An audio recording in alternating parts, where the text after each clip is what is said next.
Alright, so this update is a little ahead of time. I wasn't expecting it to just drop today.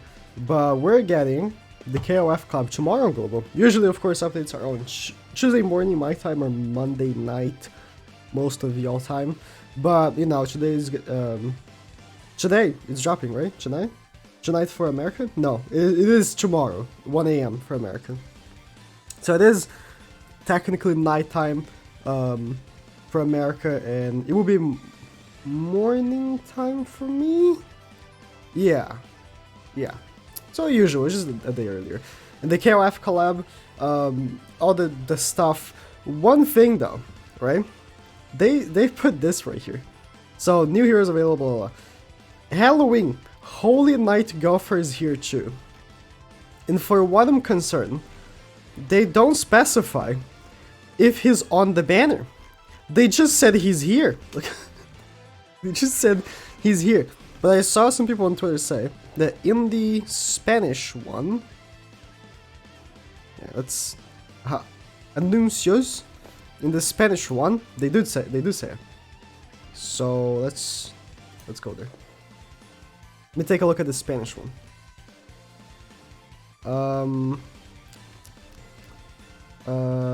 Oh, this is not Spanish, this is Portuguese.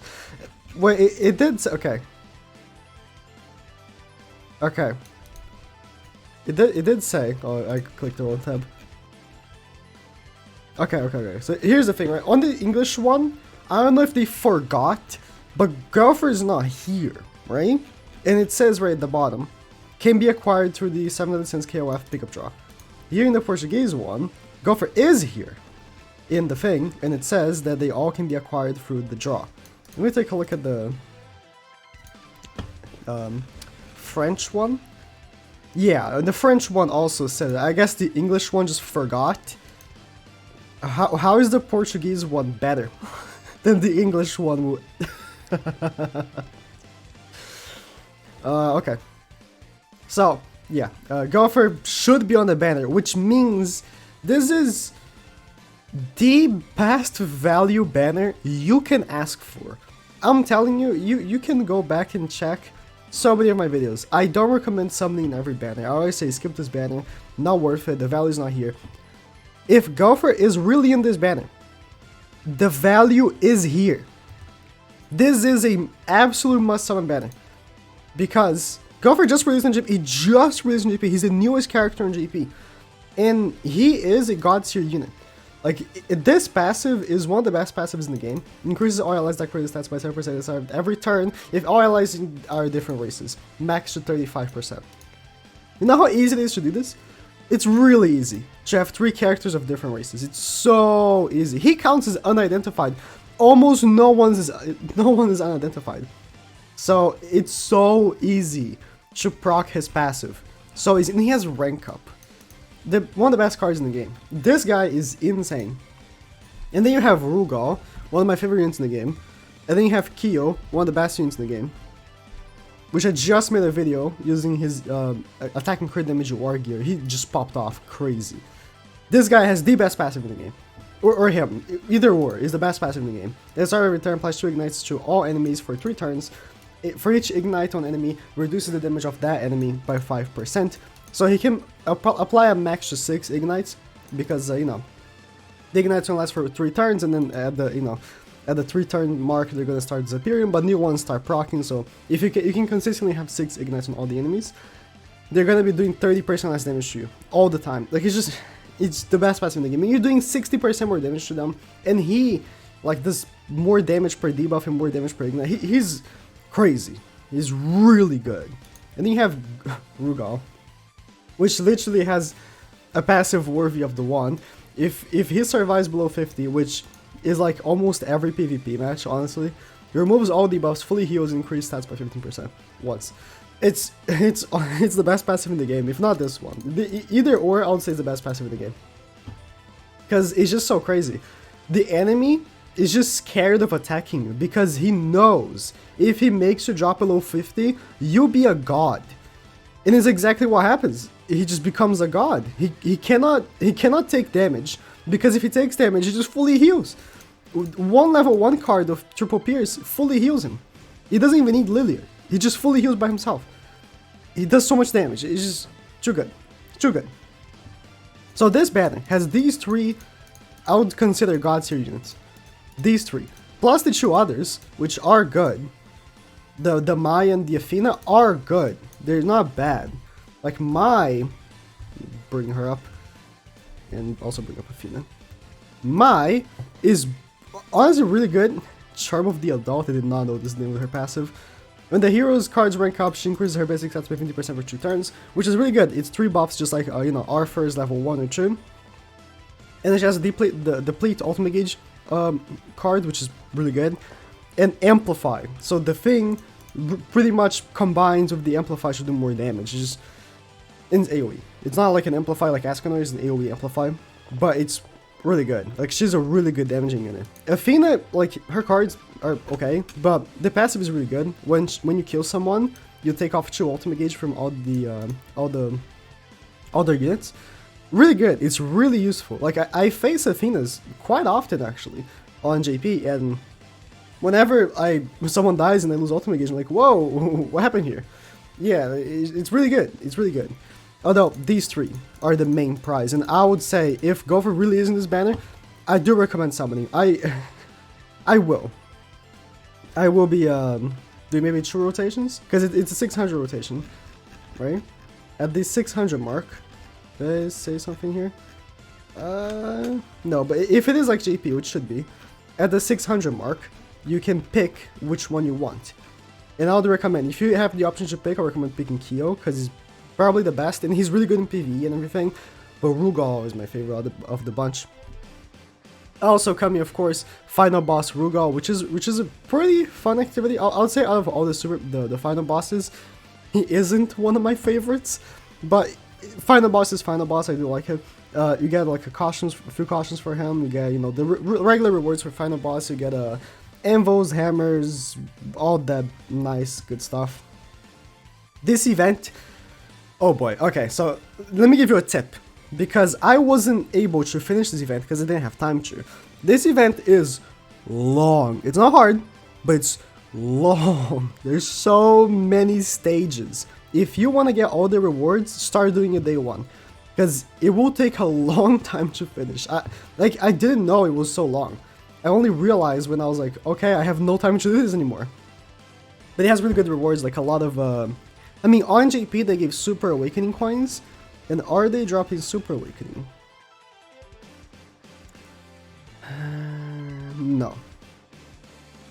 Oh, they're dropping this, Shock, Poison, and Bleed buff. This is for the King. Okay, so they're not dropping Super Awakening, which is good. So Super Awakening will not be one of the rewards, but like pendants, UR, stone thingies, to make UR gear, like a bunch of like good stuff comes from this. I would recommend doing it day 1.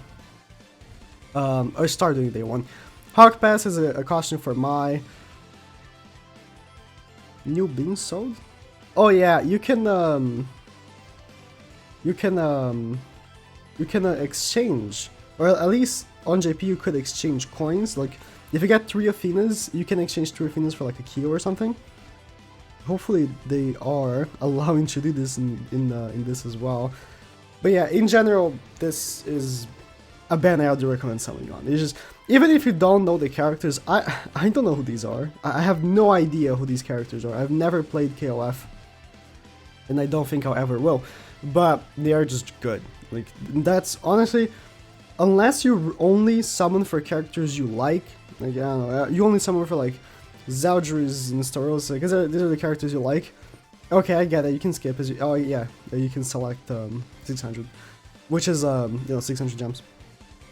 Yeah, but if you summon for banners that have value because you want to be better at the game, this is a banner you want to summon on. I'm just taking a look. Oh yeah, flip the cards for the reward. This is a great Athena's gift box is a great thing to get rewards. It's just like roulette. You just play the game and you get the things and you just click to get the rewards. I'm just taking a look. Yeah, I'm just taking a look if there's anything I missed. I mean, it's just like the JP one. I'm assuming just copy and paste, of course. Yeah, costumes for them, bundles. Of course, I'll have to pick up the bundles. There is a guaranteed start ticket, which if you are, you know, pay to play, I do recommend buying because it's good value. Oh no, no, they're doing the JP thing. Oh, I thought maybe Global wouldn't do it, but they changed how bundles work on JP. That now because it used to be, right? You buy the tickets and it comes with diamonds as a bonus. Now you buy diamonds and it comes with tickets as a bonus, and it's more expensive. Unlucky. Very unlucky. Normal oh yeah, now they're changing for 4v4. Yeah, all heroes signed that will participate from side battle. Global will have 4v4 PvP for 2 weeks. Or it's well over 2 weeks, but you know, 2 weeks in 4 days. That's pretty neat, because the season is starting tomorrow, which isn't the usual day. 2 weeks of 4v4 PvP, that's pretty neat. And of course, you can compete for top 100 if you want. On JP, we actually got Super Awakening coins, not envos. Super Awakening coin is actually more valuable than 50 envos, but I mean, it doesn't matter. There's no Super Awakening, so there's no point. Oh, on Global, right? But yeah, 44 PvP was really fun. If you want to really compete in 44 PvP, Green Bond was great. Probably the best team was Green Bond. Was it Green Easton, but that's not on Global. Keo and Gelfert, right? But that's not on Global, right? Green Easton's on Global, so. But Green Bond was fantastic. I do recommend, if your Green Bond has been collecting dust, I do recommend picking him up and playing on 44 because it was really fun. Engravings for them if you want to. Again, I do recommend engraving. Honestly, Rugal is way too good. I do recommend engraving him. Able to dispatch all patrols at once, that's good. That's a recent patch in GP. Increase number of auto clears can be used 5 to 10, that's good. Blah, blah, blah, blah, blah. Add an equipment type filter for bulk savage settings. Okay. Purchase amount of awakening materials, pop-up shop. Users blocked in chat will orange blacklist. Blah blah blah. Draw button will be deactivated if you don't have enough currency. Change display of time motors. Okay. Oh yeah, the you know, the shock, poison, and bleed skills are being buffed. They were buffed on GP when King released because it was like kind of his kit, so they wanted to buff it. I don't know if this means that King will be the next festival. Honestly, if they really wanted to, you know, be loyal to the to like how the GP schedule was, and like really loyal, and have Liz be the anniversary unit for Global as well, they could release King next, which I would be totally with it because I hate Elizabeth so much. So if they could delay Elizabeth a little bit more, that wouldn't be so bad. If they were to release King next patch, I would like it. But I mean, this doesn't mean anything. This really doesn't. They're buffing. Wow, this wasn't in place until now. Damn. Now if you ult with Aaron, you fully heal. This card was buffed because Red Lilia has this card, so they wanted to buff it. And then ooh, they're buffing my boy. They're buffing Esteros. I mean, they're buffing him because Keo's card is this card. Inflicts cold destruction, right? Or is it another name?